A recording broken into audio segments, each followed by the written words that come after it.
नमस्कार, आप सभी का स्वागत है योग और स्वास्थ्य पर आधारित हमारे इस बेहद खास कार्यक्रम स्वस्थ विचार में। मैं हूं आपके साथ आपका साथी विकास। दर्शकों, स्वस्थ विचार कार्यक्रम एक ऐसा कार्यक्रम है जिसमें आपको स्वस्थ रखने की, तंदुरुस्त रखने की सभी प्रकार की जानकारी दी जाती है, आपका मार्गदर्शन किया जाता है कैसे आप अपने आप को तंदुरुस्त रख सकें। तो इस कार्यक्रम के माध्यम से हर चीज का निदान आपको बताया जाता है और इन सभी विषयों में हमारा मार्गदर्शन करते हैं जाने माने असाध्य रोग निवारक गायत्री सिद्ध पंडित श्री लक्ष्मण दास रतन भारद्वाज जी। तो आइए सबसे पहले गुरु जी का स्वागत करेंगे और कार्यक्रम की शुरुआत करते हैं। गुरु जी, आपका स्वागत है। नमस्कार। नमस्कार। तो आगे बढ़ें और शुरू करते हैं आज के इस मुख्य विषय पर चर्चा। गुरु जी, आज के इस अंक में हम बात करेंगे कान के दर्द को लेकर। कान में दर्द होना एक आम बात भी है, परंतु जब वह आम से बड़ी हो जाए, यानी एक सामान्य दर्द होता है, जब उस पर ध्यान ना दिया जाए तो वो बेइंतहा इतना ज्यादा बढ़ जाता है, कुछ ही घंटों के हिसाब से बढ़ता है और बहुत ज्यादा तकलीफदेह हो जाता है, कभी कभी तो इन्फेक्शन भी बन जाता है। तो सबसे पहले तो मैं जानना चाहूंगा, कान के अंदर दर्द उत्पन्न होने के आप किस किस कारणों को मानते हैं? ये कान में दर्द होने का एक कारण नहीं, इसके कई कारण हैं। अच्छा। और कान के अंदर की चमड़ी इतनी मुलायम होती है जैसे पैदा होते बच्चे की चमड़ी मुलायम होती है, और थोड़ी सी लापरवाही की तो कान का सुनना भी बंद हो जाता है। अब कितना भी भयंकर से भयंकर कान में दर्द है, ऐसे तो किसी औरत की छाती में दूध है, बच्चे को दूध पिलाती है, वो कान में जैसे दूध डालेगी छाती से, उसी टाइम दर्द बंद हो जाएगा। चाहे कितना भयंकर निगाह करे, चाहे कान से पस भी आ रही है, दर्द रहेगा। और बहरापन भी इससे ठीक होता है। परंतु आजकल की औरतें जो है किसी के कान में दूध डालना पसंद नहीं करती।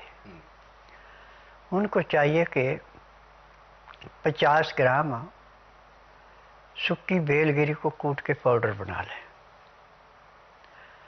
अब इस पाउडर को गाय के पेशाब में आधा किलो पेशाब होना चाहिए, उसमें इतना उबालें कि आपका आधे किलो का पेशाब जो 200 ग्राम रह गया। अब उसको छान लें। उसको छान करके उसके अंदर आधा किलो बकरी का दूध मिलाएं और 100 ग्राम उसमें सरसों का तेल। अब इसको धीमी आंच पे फिर इतना उबालना है कि तेल तेल बचे, बाकी सब चीज़ें सूख जाए।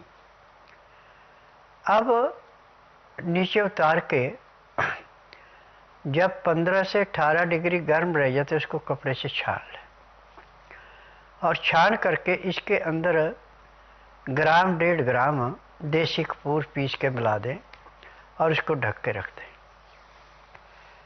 अब नीले रंग की कांच की बोतल लें, उसके अंदर इस तेल को डाल करके अब 40 दिन तक इसको धूप में रखना है। दिन में 2 बार इसको हिलाना है। अब इसके बाद ये तेल इतना पावरफुल बन गया कि आपके कान में कोई कीड़ा है तो वो भी मर जाएगा, कान से पस आ रही वो खत्म हो जाएगी, कान में भैं भैं झैं झैं आवाज आ रही वो खत्म हो जाएगी। कितना भयंकर से भयंकर दर्द है, जैसे कान में 2 बूंद पड़ेगी दर्द उसी टाइम समाप्त। ये इतना जबरदस्त नुस्खा है। तो तभी मैं कहता हूँ कि देखिए, मेरा नियम है कि आंधे को दिखाना, बहरे को सुनाना, गूंगे से बुलाना, बांझ से संतान उत्पत्ति करवाना, मर्द को मर्द बनाना, ये मेरा काम है। क्योंकि मुझे 10,000 जड़ी बूटियों की पहचान है जिनसे मैं दवाइयाँ बनाता हूँ, और मेरी अपनी फार्मेसी दवाइयाँ बनाने की। ये दवाइयाँ मेरी रजिस्टर्ड है, पेटेंट है, इनका साइड इफेक्ट कोई नहीं है।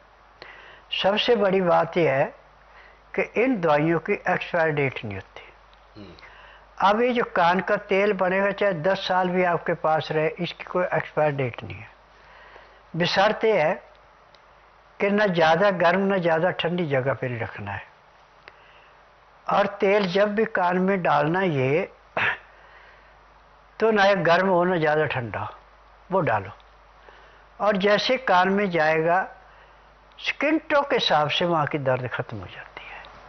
अच्छा, तो गुरुजी जैसा कि ये तो हो गया उपचार, परंतु बहुत सारे कुछ कारण भी होते हैं, क्योंकि कान में ना तो चोट लगती है और ना ही किसी प्रकार का कोई हम उसमें छेड़खानी करते हैं, उसके बावजूद भी ये दर्द बनता क्यों है? देखिए, हमारा शरीर 3 धातुओं में चलता है, वात पित्त और कफ से। अच्छा। कफ जहां जाके रुक गया वो ईशाकंडम हो गया। कान में गया तो कान गया, आंखों के अंदर आए तो मोतियाबिंद बन के आंखों की रोशनी गई, बालों की जड़ों में गया तो बाल झड़ गए और सफेद हो गए, जोड़ों पे जाके रुक गया तो गठिया हो गया, सूजन पैदा होगी, चलने फिरने से औजार हो गए। रोग सारा कफ से है, और कफ बनता है ठंडे पानी से, बेटाइम में खाने से, चिकनाहट से लेने से, और जीभ को ज़्यादा टेस्ट देने से कफ की मात्रा बढ़ जाती है। तो इसका संतुलन बढ़ाने के लिए यदि 12 महीने आप आंवले का पाउडर का चूर्ण ले रहे हैं या आंवले का मुरब्बा जो शहद में बना उसको खा रहे हैं, तो आपका जिंदगी में वात पित्त कफ तीनों बराबर रहेंगे, कोई रोग होगा नहीं।